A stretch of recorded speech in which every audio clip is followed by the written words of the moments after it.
정부가 지난달 초에 주택 공급 확대 방안에 이어서 최근에 강력한 부동산 대책을 발표했습니다.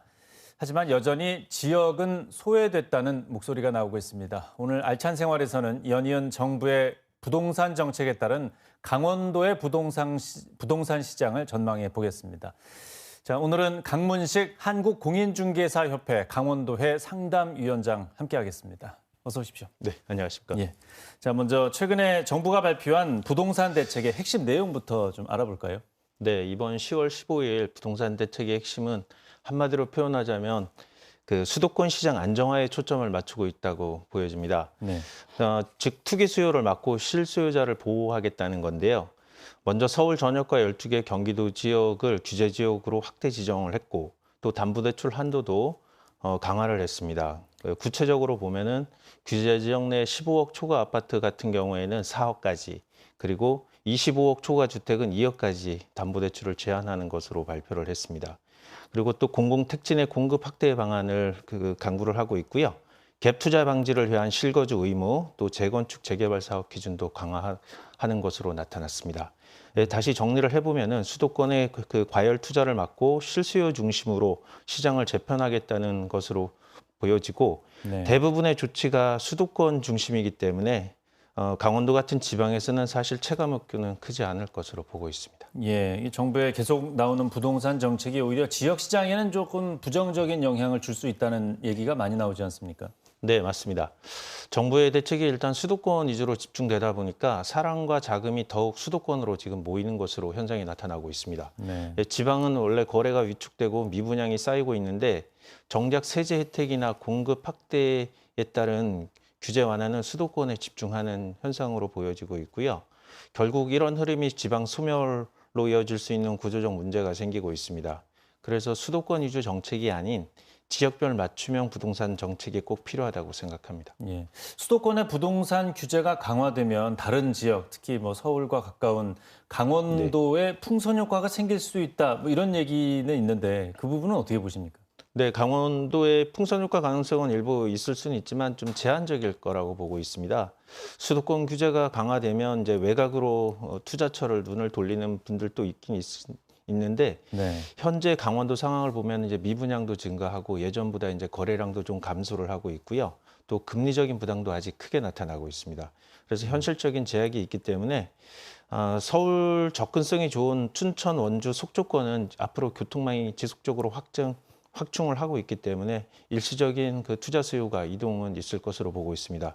그래서 뭐 풍선 효과까지라기보다는 선택적인 어떤 투자 이동이라고 표현하고 싶습니다. 네. 또 지역의 경우에는 미분양 문제도 좀 있지 않습니까? 네. 악성 미분양이 늘어난다고 하는데 지금 어떻습니까?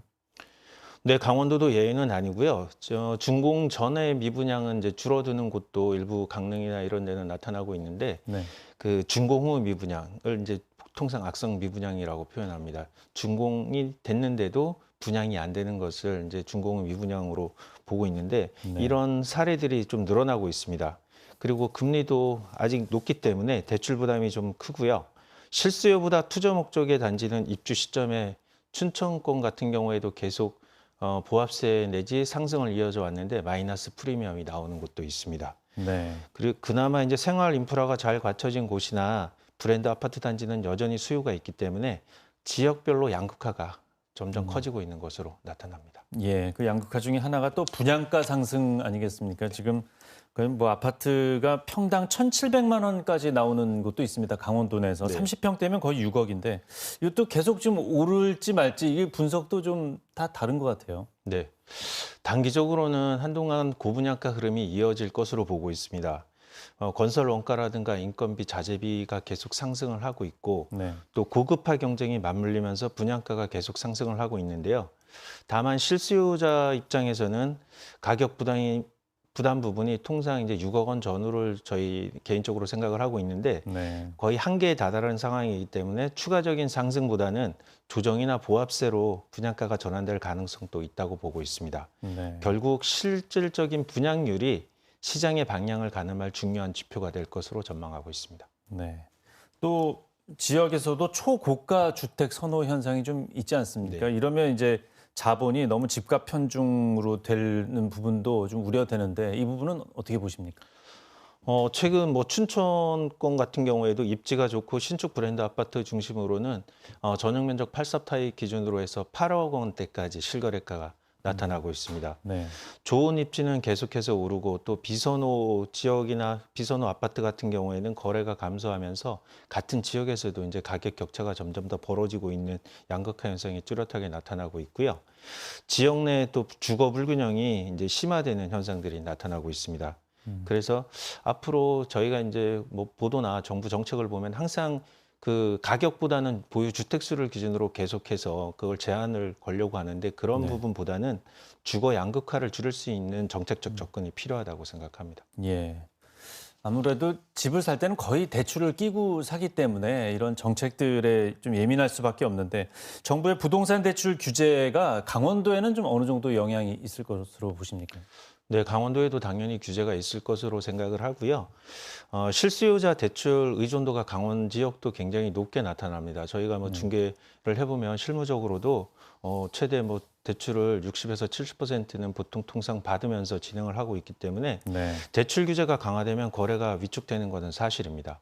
그리고 통상 대출은 돈이 부족하기 때문에 받는 부분이기 때문에 서민들의 내 집 마련이 더욱 어려워질 수도 있겠고요. 네. 다행히 정부가 뭐 실수요자 대상의 보금자리론 등은 보완을 해서 계속 유지를 하고 있기 때문에 일정 부분은 완충 역할은 할 것으로 생각하고 있습니다. 예. 지역의 부동산 활성화를 위해서는 그러면 어떤 정책이 좀 나와야 된다고 보십니까? 서두에 말씀드린 일단 수도권 위주의 어떤 그런 정책보다는 지역별로 지방도 좀 챙길 수 있는 지역 맞춤형 정책이 필요하다고 생각을 하고요.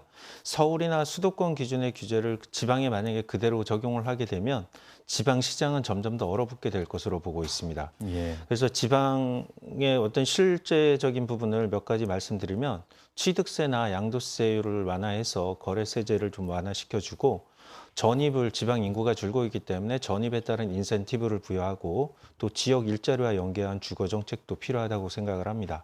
그리고 공공기관 이전이라든가 산업단지 조성, 교통 인프라 확충 등이 함께 이루어져야지 주거 수요도 자연스럽게 따라올 것으로 보고 있습니다. 예. 부동산만 보면 참 답이 안 나올 것 같습니다. 전체적으로 봐야 되겠습니다. 네. 네, 말씀 잘 들었습니다. 네, 고맙습니다. 감사합니다.